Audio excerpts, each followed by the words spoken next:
उन्होंने मेरे जीवन में जो अमृत घोला है उसके लिए तो मैं ऋणी हुआ। मेरे पास शब्द ही नहीं है कहने के लिए कि मैं किस शब्द से आपको बयां कर सकूं। तो मैं यही कहना चाहूँगी कि जब हम सबसे पहले ये वहाँ पर गए, कविता कारवा एक नाम मेरे कानों में जब सुनाई दिया तो मैं हमेशा घर में कुछ ना कुछ गुनगुनाती रहती थी। तो ये अक्सर कहते थे तुम कहाँ गाओगी, मैंने कहा मुझे नहीं पता मैं कहाँ गाऊंगी, लेकिन कोई ना कोई ऐसा व्यक्ति होगा, कोई ना कोई तो ऐसा होगा जो हमारी भावनाओं को समझता होगा और हमें वो ऐसा स्थान देगा जहाँ हम लोग कुछ बोल सकें। और यहाँ पर सभी जन बैठे हुए हैं और मुझे आप लोगों के सामने बोलने का मौका मिल रहा है। आप मेरी वाणी से समझ सकते होंगे कि मैं कैसा यहाँ पर बोल रही हूँ, तो मुझे आप इसका अनुभव ही कर सकते हैं कि मैं यहाँ पर मेरे शब्द कहीं जा रहे हैं और मेरी भावनाएं कहीं जा रही हैं। तो मैंने कहा कि कहीं ना कहीं तो कोई ऐसा होगा जो हमें कोई ना कोई स्थान देगा।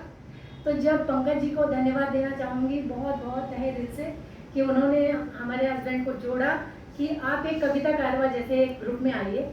तो फिर सबसे पहले ये गए मिलने के लिए कि कौन सा कविता कारवा होता है, उसमें इन्होंने पार्टिसिपेट किया। उसके बाद मुझे मौका मिला जाने का, तो उसके बाद से जो जंजीर बनती चली आ रही है वो अभी तक टूटी नहीं है। और मैं भगवान से अनुरोध करूँगी कि वो मेरी जहाँ तक भी वो लाइन जाती है वो लास्ट लाइन तक रहे। कि कविता कारवा का जो ये सफर चल रहा है मेरे जीवन में इतना बदलाव मैंने देखा है, क्योंकि हिंदी एक मात्र मेरे लिए एक भाषा थी और हिंदी को मैं ज़्यादा मतलब बोलने में तो यूज़ करती थी क्योंकि वो मेरी मातृभाषा है। मुझे उससे लगाव इतना कभी नहीं हुआ, मैंने उसको कभी इतने करीब से नहीं देखा। जब से मैंने नेथानी जी से मेरी मुलाकात नहीं होती उसके बाद से मैंने इस हिंदी को इतने करीब से देखा है कि आप इसको कभी यकीन भी नहीं कर सकते कि मैं कितना ज़्यादा उसको लगाव हो गया मुझे हिंदी से। हिंदी साहित्य को पढ़ना मेरे लिए एक बहुत बड़ी बात थी कि जब भी कभी पापा लेके आते थे, मम्मी मेरी पढ़ा करती थी, तो मैं कहती थी कि ये क्या पढ़ती हो मम्मी, ये तो मुझे कुछ समझ नहीं आता। लेकिन जब मैंने इनके साथ रही और इनके साथ सुना और उनको समझा और इतने मधुर व्यवहार से इन्होंने हिंदी को मेरे पूरे दिमाग में और अनुभव में और हर चीज़ में बोल दिया, इसके लिए मैं बहुत बहुत शुक्रगुजार हूँ, आपकी बहुत बहुत शुक्रगुजार हूँ। और एक छोटा सा संस्मरण मुझे याद आता है, जब हम वहाँ पर अभी पर्यटक यात्रा में गए थे तो छोटी सी घटना वो मेरे दिल को बहुत ज़्यादा टच करती है। जब हम वहाँ से लौट रहे थे, किरसू से लौट रहे थे, तो बच्चों ने कहा कि मम्मी हम नेथानी जी के घर तो हो आए हैं, अब हमें उनके घर नहीं जाना है।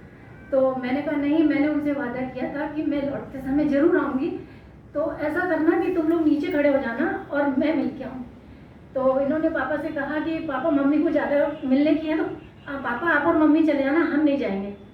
तो बच्चे दोनों राजी हो गए इस बात पे। मैंने कहा मैं तो मिले बिना नहीं जाऊँगी किसी भी तरह। तो कहने लगा चलो ठीक है हम तुम्हें मिला देते हैं। फिर बाद में रास्ते में जब बात हुई तो मैंने कहा बेटा एक बार तुम मेरे कहने से चल के देखो और अच्छा ना लगे तो वहाँ से ये कहना मुझे मेरी पानी की बोतल रखी है, मैं पानी पीने आ रहा हूँ, या मेरा कुछ छूट गया वो लेने आ रहा हूँ मैं, और तुम आ जाना नीचे उतर के।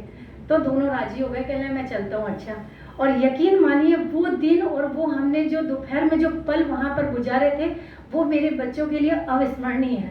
उन बच्चों वो जो पल थे वो आज भी वो याद करते हैं और मुझे बार बार धन्यवाद देते हैं इस बात के लिए कि मम्मा आपने बहुत अच्छा काम किया जो आपने उनके घर ले गए। और मैडम ने जो कविताएं सुनाई थी और जो सर ने कविताएं सुनाई थी वो तो कभी हम उसकी कभी कभी सपनों में भी कल्पना नहीं कर सकते थे वो। और हमारे बच्चों के मन में जो साहित्य के प्रति जो प्रेम घोला है उसके लिए शत शत नमन करते हैं आपको।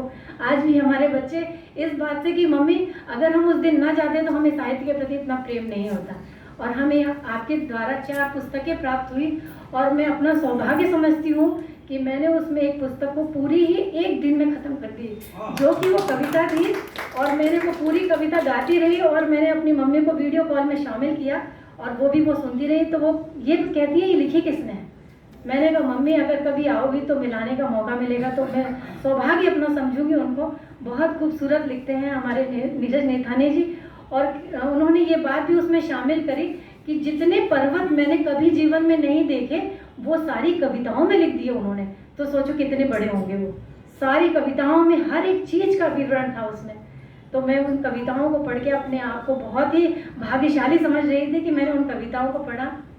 तो ये संस्मरण मेरे साथ हमेशा जीवन भर रहेगा और मैं आपको मेरे पास कुछ कहने को तो कुछ भी नहीं है, लेकिन मैं आपको बहुत बहुत सारा शुभकामनाएं दे सकती हूँ कि आप जीवन में हमेशा सबसे पहले स्वस्थ रहें, जहाँ भी रहें स्वस्थ रहें, हमेशा इसी तरह साहित्य की धारा में बहते रहें, हमें कुछ कुछ अच्छा पढ़ने को मिले। मैम से भी यही कहूँगी कि मैम आप भी हमारे साथ इसी तरह जुड़ी रहें और साहित्य धारा में कुछ ना कुछ अपना अनमोल तोहफा हम लोगों की तरफ कागज में कचरा सा समझ के फेंक दिया करें। और मैं 4 लाइन लिखी तो नहीं है मैंने इसमें, लेकिन मैंने बहुत सारा इकट्ठा किया था कि मैं ये भी बोलूँगी, पर मैं यहाँ पर क्या बोला मुझे कुछ नहीं पता। मैंने एक कौन कहता है विदाई होगी, कौन कहता है विदाई होगी, ये अफवाह किसी गैर ने उड़ाई होगी। कौन कहता है विदाई होगी, ये अफवाह किसी गैर ने उड़ाई होगी। रहेंगे हम भी दिलों में आपके, रहेंगे हम भी दिलों में आपके, कुछ जगह तो हमने भी बनाई होगी।